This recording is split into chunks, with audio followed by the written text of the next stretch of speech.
As women, we just want to look our best and feel our best. The more intentional you are about it, the better you feel. Self-care and looking and feeling good doesn't always need to be expensive, doesn't need to be overly focused on aesthetics. It's about the daily, weekly, and monthly habits that keep you looking your best.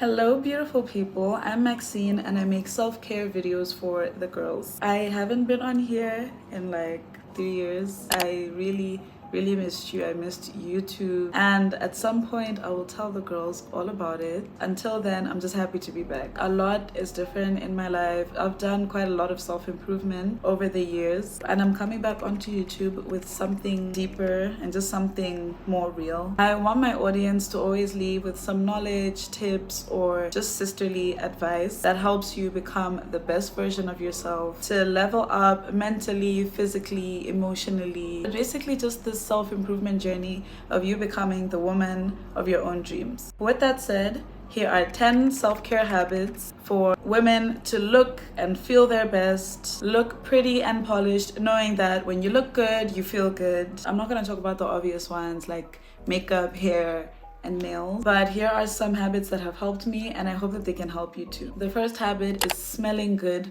always. It wouldn't be a video on my channel if I didn't mention this. Smelling good is a form of good manners. Have a scent layering routine, do touch-ups throughout the day, have a signature scent or signature scents. I used to be a floral girl through and through. I still am a little bit, but over the past year, I've loved my vanilla scents. I do more vanilla, just gourmand scents, quite a bit more than the florals that I used to do. And making sure that you smell good all the time doesn't need to be expensive. You can buy your fragrance oils, get dupes of the perfumes that you like, make dusting powders, buy body mists and body sprays, buy Arabian fragrances. Oh, I am into those ones. Just always smell nice.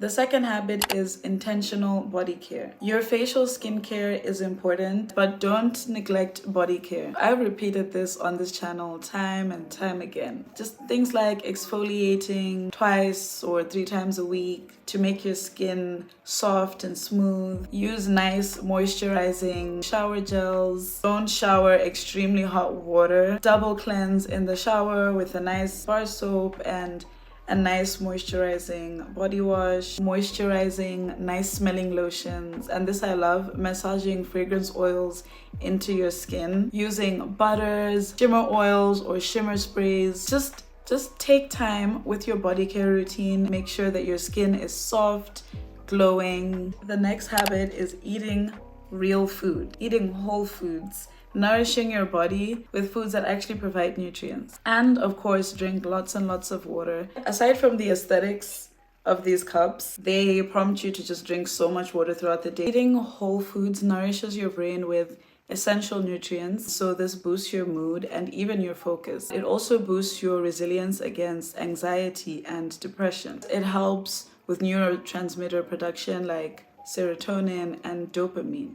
Now, without sounding too academic, these are basically the brain's chemical messengers. Dopamine makes you feel good and motivated to repeat rewarding behaviors, while serotonin is the body's feel-good chemical, also known as the happiness hormone. So when you're happier and you're motivated, you're just prettier, more radiant. You actually want to take care of yourself better, and you just have this glow about you. On the other hand, eating processed junk that just disrupts your brain chemistry and harms your gut. So from what I'm reading, it triggers inflammation in the body, making your skin break out or making it dry. It also damages collagen, so that makes you age quicker. I mean, it'll happen to us all, but I'm just saying it speeds up the process. It also makes the skin lose its natural radiance and elasticity over time, amongst other things. Another reason why it's an act of self-care, when you're eating junk, it feels good, right? It feels good to eat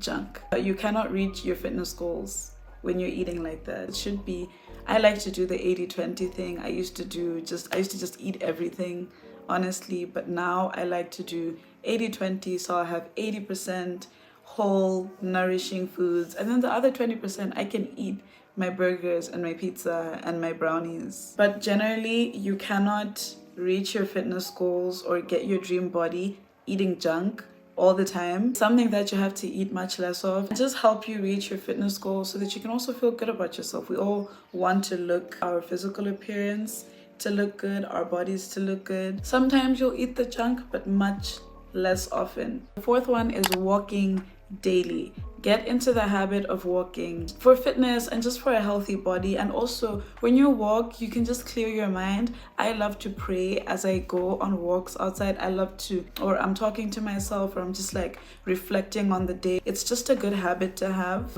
Especially if you're not somebody who runs, you should be walking. I mean, it all depends on your fitness goals. As long as you are pairing it with whole foods, the nutrition part is also really important. I would recommend walking like 30 to 45 minutes in the morning, just depending on what time, how much time you have. That's give or take, depending on your speed, like 2.5 to 3.5 kilometers done in the morning. Then also try to take walks during the day instead of just sitting. Like after you've had lunch, take a walk, or after you've had breakfast, take a walk, or when you've been sitting at your desk or wherever for a long time, just instead of when you're sitting on your breaks, you're just scrolling. Instead, get active, go outside. You could get a walking pad. Walking pads help you like walk at any time of day, especially like early in the morning. I will say though, and this is important, be very vigilant when you're walking outside. It would be very irresponsible for me not to mention this. We are women and we need to keep ourselves safe. Try not to listen to loud music in headphones. It just distracts you from what's going on around you. Also, try not to take the exact same route at the exact same time every single day. There are real weirdos out there, so just be safe. The next habit is drinking teas that make your skin just hydrated and radiant. Yo, I know that a lot of people don't like tea. I love tea. No, they just don't like hot beverages generally. I love tea. I love tea so much. Yeah, tea is just great. Tea is great. It has so many health benefits. But again, I'm reading this online. You can drink green tea. Green tea is an antioxidant. It fights acne, decreases inflammation, and protects the skin from UV-induced damage. Hibiscus tea. Hibiscus is apparently known as the Botox plant, known for its high vitamin C and antioxidant content, helps boost collagen production. And then there are other teas. Here it says spearmint, white tea, dandelion root tea. So love that. The next habit is intentional sensory nourishment. This one is more about feeling good. Femininity lives in the senses. Sensory nourishment just helps you feel more feminine, more grounded. Try to feed your senses with just beauty and aesthetics. Keeping your environment pretty also just makes you feel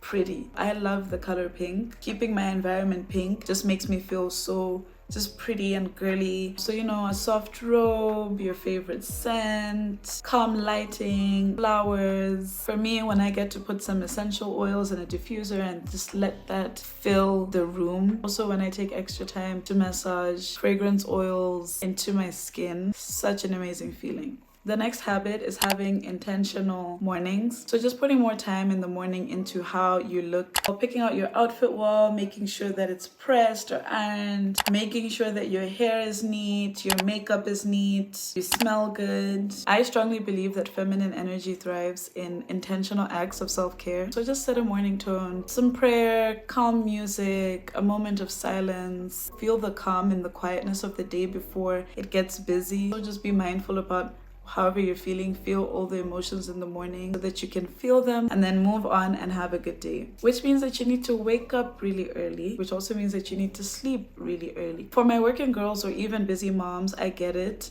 Everybody's day-to-day lives are different, so do what works for you. For me, in order to stop rushing and just have a more intentional morning, I started waking up much earlier. Like I mentioned, I wake up at 4:30 most days, and this hasn't always been the case. So I had to train myself just so that I could walk, exercise, just have a calm, slow morning. Make sure that I look nice, just never in a rush. The next habit, and I love this one because I really had to learn it, dressing well for your body shape, knowing what flatters you and what doesn't. You are comfortable and you look nice, but it's also flattering. So if you haven't already, go through your closet, be very honest with yourself. Take out everything that doesn't flatter you, donate it. There are some things you might be holding on to that actually just don't flatter your shape, and I just started dressing much better for my body. Generally these days I'm more modest in my dressing, but even outside of modesty, it's also about dressing well. For example, right, it took me embarrassingly too long to realize the size of my chest, and this is because I used to have a small chest. I like literally throughout all my teen years, and then randomly like in my early 20s, boom. So it took me a while to actually realize that what I used to be able to wear, I can't wear it anymore because it's not flattering on me. Same with dresses. I used to wear more bodycon dresses until I learned that they do not flatter me as well as baby doll dresses, sundresses, more flowy dresses. So just knowing the silhouettes that look good on you and getting rid of the ones that are not so flattering. A lot of people will say just wear what you want, and I agree to an extent, but sometimes what you would want to wear is just not as flattering, and it's also okay. Also making sure that you're picking nice materials and fabrics. You don't want the ones with lint or they get wrinkled easily. I think that also goes under that habit. Another habit in dressing, wearing colors that look good on you. I feel like having signature colors just makes you look so put together all the time. The colors that you choose also either make you look radiant or they just make you look washed out, or they just flush out your color. Like I've learned that light pastels look better on me than bright colors or black, and I actually realized that I actually gravitate towards the colors that I wear now way before I even realized. I feel like I look my best in white, light blue, light pink, light purple, light brown, and when you go through my closet, that's what you'll find for the most part. Also wear monochromatic outfits. I think monochromatic outfits just make you look so put together. Be very careful with how you're like mixing and matching though, because sometimes certain fabrics don't go well together. Sometimes the colors are just way off and it just creates this really stark contrast. But I think monochrome just makes you look so pretty. It's so effortless as well. Like you just look like that girl who's just always effortlessly put together. The next habit is having a hyperpigmentation routine, and this one is mostly for my brown girls. Honestly, this really changed a lot of stuff for me. My body was all different colors. When you look at my body now, at least I'm a little bit more even toned than I used to be. My face used to be much darker than the rest of my body. My feet much darker than the rest. Just being intentional about clearing hyperpigmentation. One that you only do at night, that allows your skin cells to regenerate and just let the products do the work without disruptions from the sun. So sunscreen daily, always. Try to apply your sunscreen throughout the day. Nothing lower than SPF 30. Hyaluronic acid and retinol at night. So I'm just gonna do a quick Google search. I love to inform and be informed. So both ingredients boost cell turnover and collagen, fading dark spots for smoother, brighter skin. Retinol increases collagen production and cell renewal, fading dark spots and improving texture.